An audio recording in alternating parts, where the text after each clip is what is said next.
Welcome to Planet Netherlands and this unprecedented first-hand account of one of the most majestic spectacles in the entire animal kingdom of the Netherlands, Prinsjesdag.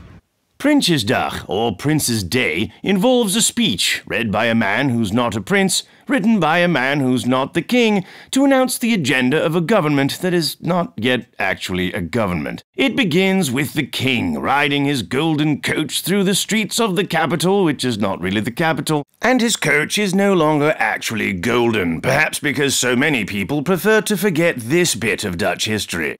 But still, many orange-clad fans flock to the streets who have nothing better to do on a Tuesday.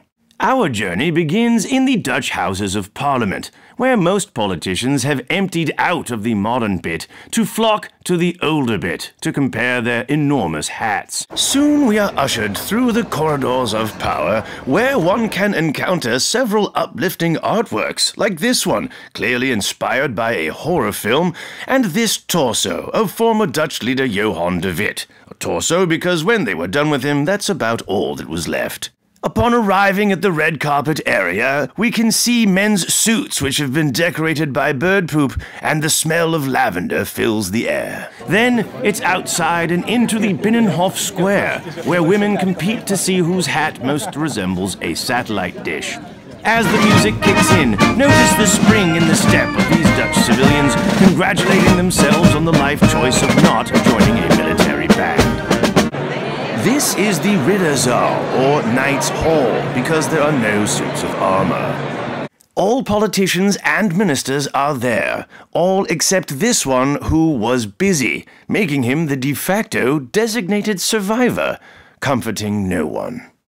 Inside, even though the first row is empty, certain bleached blonde politicians are made to sit in the second row, for Dutch politicians who come in second. And as the king enters, everyone must stand until the king himself is seated.